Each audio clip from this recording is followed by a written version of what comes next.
Hello আমার দুষ্ট প্রিয় মিষ্টি বন্ধুরা, তোমরা সকলে কেমন আছো? আশা করি তোমরা সকলে অনেক ভালো আছো। বন্ধু, আজ তোমাদের মাঝে নিয়ে আসলাম নতুন একটি লাগালাগির গল্প। বন্ধুরা, গল্পটি শুনলে তোমাদের দাঁড়িয়ে যাবে, তোমরা হাতের কাজ করতে বাধ্য হবে। তাই ভিডিওটি না টেনে শেষ পর্যন্ত গল্পটি দেখুন। চলুন বন্ধুরা, আর কথা না বাড়িয়ে গল্পটি শুরু করি। কিরে ঈশান, তুই এইসব করে কি মজা পাস বলতো? নিজের হাত কেটে একই অবস্থা করেছিস তুই, আরে হাত দেখা হাত সরিয়ে নিচ্ছিস কেন?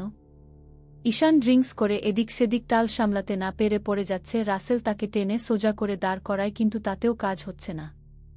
রাসেল ঈশানের মুখ থেকে সিগারেটটা নিয়ে তাকে সোফায় বসিয়ে দেয়। শার্টের হাতাটা উপর দিকে তুললে খেয়াল করে ঈশানের হাতে রক্তে ঝরছে, কিছু জায়গায় রক্ত শুকিয়ে গেছে। সিগারেটের আগুন দিয়ে হাতে কিছু জেন লেখা। সবকিছু দেখে পুরোপুরি মেজাজ বিগড়ে যায় রাসেলের। সে ঈশানের শার্টের কলার টেনে বলে, তুই নিজেকে কি ভাবিস? হ্যাঁ, কি পাগল প্রেমিক নাকি মহান প্রেমিক? কিরে ওর দিচ্ছিস না কেন? ঈশান পিট পিট চোখ খুলে রাসেলের দিকে তাকায়, আবার হেসে দেয়। কাল তুই ভাবির সাথে এত জঘন্য আচরণ করলি, তাও আমি তোর সাপোর্টে কথা বলেছি, কারণ আমি জানতাম তুই তখন সজ্ঞানে ছিলি না। কিন্তু এবার কি করলি তুই? এবার তো ঠিকই ছিলি, তাহলে নিজের হাতে এইসব কেন? আমার কথার ওর কোথায় কথা বলছিস না কেন তুই? কলার ঝাঁকিয়ে হাত কেটেছিস কি দিয়ে বল? এই তুই ড্রিঙ্কসের বোতল ভেঙে হাত কেটেছিস। রাসেলের কথা শুনে ঈশান মিটি মিটি হাসতে থাকে, আবার হু হু করে কেঁদে দেয়। আমি কি করব বল আমায়? আমি নিজেকে নিজে কিছুতেই ক্ষমা করতে পারছি না। পৃথিবীর সবচাইতে বড় কষ্ট কি জানিস? নিজের কাছে নিজে অপরাধী থাকা। তখন তোর কাছে নিজের অস্তিত্বটাকে অপরাধী লাগবে, ঘৃণা লাগবে, নিজের মুখ আয়নায় দেখতে পর্যন্ত লজ্জা লাগবে। তারপর নিজের সাথে নিজে যখন পেরে উঠবি না, তখনই আত্মহত্যার পথ বেছে নিবি। আমি মরতেও গেছিলাম, হা হা হা। রিভলভারটা যখন মাথায় ঠেকালাম, তখন চোখ বন্ধ করতেই মায়ের মুখটা ভেসে উঠল। হাত নামিয়ে নিলাম। কিছুক্ষণ পর আবার মাথায় ঠেকালাম, তখন কি ভেসে উঠল জানিস? সাদা শাড়ি পরা আমার ঈশার মুখটা। ধোক গিলে ঈশানের কথাটা শুনেই চোখ খিচে বন্ধ করে নেয় রাসেল। আর এদিকে বিছানায় বসে ঈশানের দিকে তাকিয়ে অনবরত চোখের জল ফেলছে ঈশা। ঈশার সাদা শাড়ি পরা মুখটা ছিল মলিন। আমি তখনই রিভলভারটা ছুঁড়ে ফেলে দিই। একজন স্বামীর জন্য হয়তো সবচেয়ে কষ্টের ভাবনা তার স্ত্রীর পরনে সাদা শাড়ি। সমাজ তখন তাকে অপয়া বলবে, হাজারটা গালি অপবাদ তাকে সহ্য করতে হবে। আমি সবটা ভেবে সেই পথ থেকে বেরিয়ে এসেছি, মাথা ঝাঁকাতে ঝাঁকাতে। ঈশান এখন সজ্ঞানে নেই। অতিমাত্রা ড্রিঙ্কস করে সে বেসামাল হয়ে গেছে। মুখের কথাগুলো বারবার অস্পষ্ট হয়ে আসছে, তবুও সম্পূর্ণ কথাটি শেষ করে রাসেলের হাত চেপে ধরে। বিশ্বাস কর তোরা, আমার ঈশাকে আমি ইচ্ছে করে আঘাত দিনি। কেন যে কি থেকে কি হয়ে গেল আমি বুঝতে পারছি না। ঈশা তো আমায় ক্ষমা করবে না, তাই না? রাসেল মাথা ঘুরিয়ে ঈশার দিকে তাকিয়ে। ঈশায়ে বিছানার উপর গুটিয়ে বসে আছে, তা লক্ষ্য করেনি ঈশান। তবে জানিস কি, আমিও নিজেকে শাস্তি দিয়েছি। দেখ, আমিও আমার হাত আগুনে পুড়িয়েছি, বোতল ভেঙে ঈশার নাম লিখেছি। রাসেল রেগে ঈশানকে ধাক্কা দিয়ে সোফায় বসিয়ে দেয় আর ফার্স্ট এইড বক্স এনে ব্যান্ডেজ করতে থাকে। পাগল হয়ে গেছিস তুই? পাগল কি করেছিস? তোর একবারে শিক্ষা হয় না, তোর আরও গণ্ডগোল লাগবে।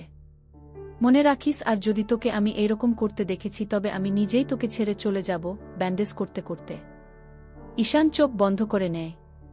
রাসেল ঈশার দিকে তাকিয়ে বলে, ভাবি আপনি আজকের রাতটা একা থাকুন, কোনো প্রয়োজন হলে আমাকে ডাকলেই আমি চলে আসব।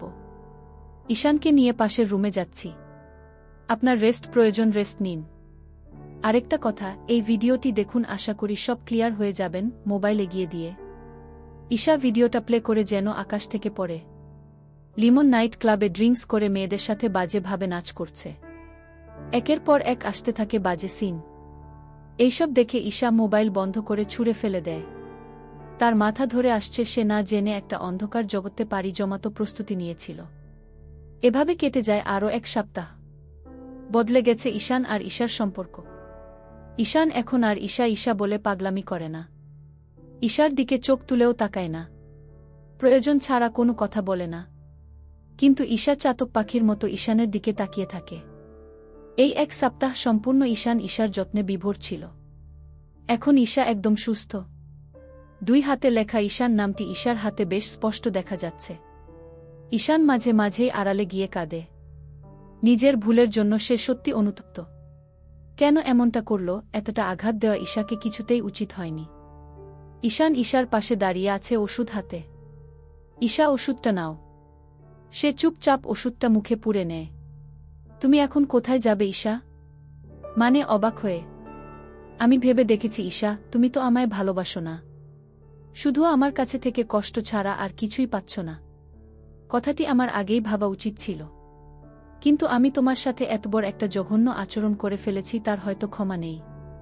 কিন্তু বিশ্বাস করো, আমি ইচ্ছে করে তোমার সাথে কিচ্ছু করিনি। যেখানে তোমাকে 2-4টা কটু কথা বলা হলে তুমি কষ্ট পাবে ভেবে এই ঈশান শাহরিয়ারের মাথা গরম হয়ে যায়। আর সেখানে কিনা আমি তোমার উপরে এত অত্যাচার করলাম। তাই সবটা বুঝে শুনে সিদ্ধান্ত নিয়েছি তোমাকে তোমার বাবার বাড়ি না হলে ফুফুর বাড়িতে রেখে আসব। তুমি না হয় তোমার মতো করে কাউকে বেছে নিও। তবে কি ওই লিমনকে বিয়ে করো না প্লিজ। আর হ্যাঁ, আমি সময় মতো ডিভোর্সের কাগজ পা। কথাটি শেষ করতে পারল না ঈশান। তার আগেই ঈশা নিজের সমস্ত শক্তি দিয়ে ঈশানের গালে চড় লাগায়। ঈশান মাথা তুলে ঈশার দিকে এক পলক তাকায়। তার মাথায় ঝিম ধরে গেছে। একটু আগের ঘটনাটা কি সত্যি ছিল নাকি ভ্রম? ঈশার চোখ ছলছল করছে, তবে রাগে পুরো মুখ লাল হয়ে গেছে। ঈশা ধাক্কা দিয়ে ঈশানকে বিছানায় ফেলে দেয়। হঠাৎ তাল সামলাতে না পেরে ঈশান ধপ করে বিছানায় পড়ে যায়। আর তার উপর ঈশা চড়ে বসে। ঈশান আক্কে গুরুম হয়ে ঈশার দিকে তাকিয়ে আছে। ঈশা ঈশানের গালে আরেকটি চড় লাগায়। তার কলার টেনে ধরে বলে, ওই কি মনে করেছিস? হ্যাঁ, আমাকে তোর হাতের পুতুল, তুই যেভাবে বলবি আমি ঠিক সেইভাবেই চলব, কখনো না নেভার। এই ঈশার না এখন কি ইচ্ছে করছে জানিস? তোকে খুন করতে। কি করা যায় বলতো? উফাফ, রাগ থামছে না আমার। ঈশা ঈশানের হাত টেনে ধরে কামড় বসায়। সে নিজের রাগ নিয়ন্ত্রণ করছে। এদিকে ঈশান বেক্কেলের মতো ঈশার দিকে তাকিয়ে আছে। এমন একটা পরিস্থিতির শিকার যে তাকে হতে হবে সে কিছুতেই কল্পনা করেনি। ঈশা ঈশানের দিকে আদেশ সুরে বলে, আমাকে তুই ছেড়ে যাবি তাই না? তোর শাস্তি হলো আমাকে তোর কাছে রাখবি। আমি চলে যেতে চাইলেও তুই ধরে রাখবি। প্রয়োজনে আবার মারবি, কাটবি, যা ইচ্ছা করবি, তবুও তুই আমাকে তোর কাছে রাখবি। ঈশা, কি বলছো তুমি এইসব? আমি তোমাকে মুক্ত। ঈশা আরেকটি চড় লাগায় ঈশানের গালে। মুক্ত কিসের? হ্যাঁ, কিসের মুক্ত? আমি মুক্ত হতে চাই না। আমি তোর খাঁচায় থেকে তোর আকাশ দেখতে চাই। আমি তোর কাছে থেকে তোর মাঝে বিলীন হতে চাই। বল, আমাকে আর কখনো ছাড়বি? কলার ঝাঁকিয়ে। না না না, মরে গেলেও না, আমার ঈশাকে আমি আমার বুক পকেটে লুকিয়ে রাখব, আড়াল করে রাখব এই দুনিয়ায় মাঝে। ঈশা ঈশানের উপর থেকে নেমে যায়। তারপর ঈশানের বুকে মাথা রেখে ডুকরে কেঁদে উঠে। নাকের পানি, চোখের পানি সব ঈশানের সাথে মুছতে শুরু করে। ঈশার ফ্যাচ ফ্যাচ কান্না দেখে বেশ হাসি পাচ্ছে ঈশানের। বোকা মেয়ে, এইভাবে কেউ কাঁদে? কান্না থামাও বলছি। আরও কিছুক্ষণ কান্না করি তোমার বুকে? তোমার কি বিরক্ত লাগছে? মাথা তুলে। তুমি আমার বুকে মাথা রেখেছ তাতে সমস্যা নেই, কিন্তু তোমার কান্না আমায় পীড়া দিচ্ছে। হয়েছে হয়েছে, আর ঢং করতে হবে না। দেখি হাত দেখাও, কি লিখেছ? ঈশা হাত টেনে দেখে ঈশানের হাতে ঈশা ঈশান লেখা। লাভ কি হলো বলতো? নিয়ে কষ্ট পেলে আমাকেও কষ্ট দিলে। এই কষ্টের মাঝে ভালোবাসা লুকিয়ে আছে ইস্যু। ঈশাকে বুকের সাথে চেপে ধরে। আচ্ছা, বাড়ির সবাই জানে আমরা কোথায়? মা, জেঠিমা জানে আমরা কক্সবাজার, কিন্তু বাবা জানে বাংলোতে আছি। কি হো? বাবা প্রশ্ন করেনি বাংলোতে কেন আমরা? আমি আগেই বলেছি জেঠিমার কারণে আমার ওই বাড়িতে থাকতে অসুবিধা হচ্ছে। রাগ কন্ট্রোল করতে পারছি না তার ব্যবহারে, তাই কয়েকদিন নিজেকে আলাদা সময় দিচ্ছি। ওহ, বুঝেছি। চলো না ঘুরতে যাব। কোথায় যাবে? তুমি যেখানে নিয়ে যাবে। ইস্যু, তুমি কি সব ভুলে গেছ? ভ্রু কুঁচকে। কেন? কি মনে থাকবে? তোমার এক্সামের আর বেশি দিন নেই, কিন্তু যদি দেখি ফেল করেছ, একদম সিলিং সাথে ঝুলিয়ে রাখব বলে দিলাম ধমক দিয়ে। আনরোমান্টিক লোক, রোমান্টিক সময় এসেছে, পড়ালেখার খবর নিয়ে দূর ছাই ভাল লাগে না। আগে পড়া, তারপর বাকি সব ওকে, ধমক দিয়ে। ঈশা রেগে ঈশানের দিকে বালিশ ছুঁড়ে মারে। ঈশান বালিশ ক্যাচ করে ধরে নেয়। ঈশা এবার ঈশানের কলার টেনে ধরে বলে, এই ঈশান শাহরিয়ার, আমাকে যে আঘাত দিয়েছ সব আঘাত আদর করে পুষিয়ে দেবে, চোখ রাঙিয়ে। মিসেস ঈশান শাহরিয়ার, কথা দিচ্ছি সব পুষিয়ে দেব। শুধু কি আমি আদর যত্ন করলে হবে? আমাকেও তো করতে হবে। কি আদর যত্ন করতে হবে বলুন মশাই? ঈশান ঈশাকে টেনে তার বুকের মাঝে গুটিয়ে চোখ বন্ধ করে নেয়। আপতত আমি দীর্ঘ ৮ মাস পর একটু শান্তির ঘুম দেব। আপনি চুপচাপ আমার বুকের মাঝে ঘুমিয়ে থাকুন। ৮ মাস? ৮ মাস কেন? বিয়ে হয়েছে ১ মাসও হলো না, আপনি ৮ মাস কোথায় পেলেন? বোকা মেয়ে, তোমার পেছনে ঘুরেছি ৭ মাস আর ১ মাস, বিয়ে সব মিলিয়ে ৮ মাস। ওহো, বুঝেছি। হ্যাঁ, আপনি সব বুঝেছেন। আর খবরদার আমার ঘুমের মাঝে সরলতার সুযোগ নিয়ে আমার দিকে তাকিয়ে থাকবেন না, কিন্তু তাহলে আরও এক ধাপ প্রেমে পড়ে যাবেন। অবশ্য তাতে আমারই লাভ। চোখ মেরে তাকাবো না, যা ভাগ। রেগে গিয়ে দূরে সরে যায়। ঈশান মুচকি হেসে ঈশাকে বুকের সাথে আরও কাছে টেনে নেয়, তারপর ২ হাতের মাঝে বন্দী করে রাখে। ঈশাও চুপচাপ ঈশানের বুকে ঘুমিয়ে পড়ে। কিরে লিমন, আজ ২-০টা মেয়ে সাপ্লাই দেওয়ার কথা ছিল, তাহলে ১-৭টা মেয়ে গেল কেন? ইমন: আরে কি করব ভাই, মেয়ে তো পাই না। যা পেয়েছি ১ মাসে তা দিয়ে দিয়েছি, ডেটটা ওভার হয়ে যাচ্ছে। তোর ২ বান্ধবী নিশি আর তাহাকে ও দিয়ে দিতে পারতি, তাহলে এতটা ঝামেলার শিকার হতে হতো না। আহ ভাই, আগেই বলেছি আমার ফ্রেন্ড গুলার দিকে খবরদার নজর দিস না। দুবাইয়ের লোকটা আমার সাথে আজকের ও যোগাযোগ করেছে, আর চোখে তাকিয়ে। এখন আমি কি করব? পাখিটা তো খাঁচায় আসতেই চাইছে না। যে করেই হোক এত মোটা অঙ্কের টাকার অফার কিছুতেই আমাদের মিস করা চলবে না। তুই যে করেই হোক ব্যবস্থা কর। উনার সাথে তোর কথা হয়েছে? হুম, হয়েছে। তাদের অবস্থা সম্পর্কে কিছুই জানেন না তিনি।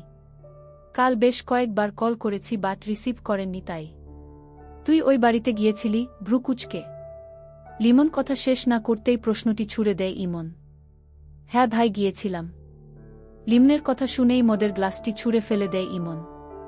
তোকে কে বলেছে ওই বাড়িতে যেতে? হ্যাঁ, তুই জানিস তুই কার বাড়িতে ঢুকেছিস? একটা শকুনের বাড়িতে। তার দৃষ্টি প্রচণ্ড প্রখর, সহজেই ধরা পড়ে যেতে পারি আমরা। রেগে? আরে ব্রো, রেগে যাচ্ছ কেন? ওই বাড়িতে আমি আরও সাম্প্রতিক ২ বার যাতায়াত করেছি, এই সহ ৩ বার ধরা পড়ব না আমরা যদি পড়ে যাই? আরে দূর, এত সোজা না। বাই দ্য ওয়ে, আমাদের প্ল্যান মোতাবেক কাজ করতে হবে। আমি এখন আসছি, কাজ আছে আমার। কথাটি বলেই লিমন চলে যায়। এদিকে ইমন ভাবতে থাকে কি করা যায়। বাংলোতে আরও ২ দিন কাটিয়ে বাড়ির উদ্দেশ্য রওনা দেয় ঈশান আর ঈশা। দুজনের মাঝেই এখন বন্ধুত্ব সম্পর্ক। ঈশা আর ঈশানের মাঝে সব ঠিক হয়ে গেছে। এইসব শুনে রাসেল, সাদিক, নিশি, তাহা বেশ খুশি। ঈশান আর ঈশা বাড়িতে ঢুকেই যা দেখে তাতে পুরোপুরি মেজাজ বিগড়ে যায় ঈশানের। চলবে।